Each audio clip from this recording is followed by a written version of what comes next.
Pass பண்ண பிறகு இன்னொரு எக்ஸாம் எழுதணும்னு சொல்லுது சட்டம். இந்த அரசாணை என்ன கணக்கு?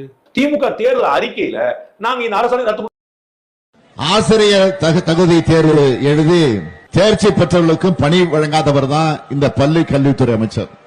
அதனாலதான் திமுக தேர்தல் அறிக்கையில சொல்லி இருக்கிறோம், நாம ஆட்சிக்கு வந்தவுடன் அத்தனை பேருக்கும் பணி வழங்கப்படும் அப்படின்னு அறிவிச்சிருக்கிறோம். இந்த அரசாணை கொண்டு வந்து அதிமுக இந்தியாவிலேயே டெட்டுக்கு அப்புறம் இன்னொரு எக்ஸாம் எங்கேயுமே கிடையாது, தெலுங்கானா தவிர.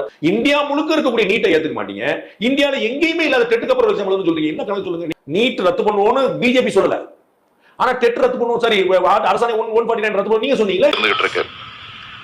ஆசிரியர் கல்வி படித்தவர்கள் ஒட்டுமொத்த எதிர்காலத்தையும் இருள் சூழ வைக்கக்கூடிய ஒரு அரசாணைய இதயமற்ற முறையில வெளியிட்டு இருக்க அரசாங்கம்.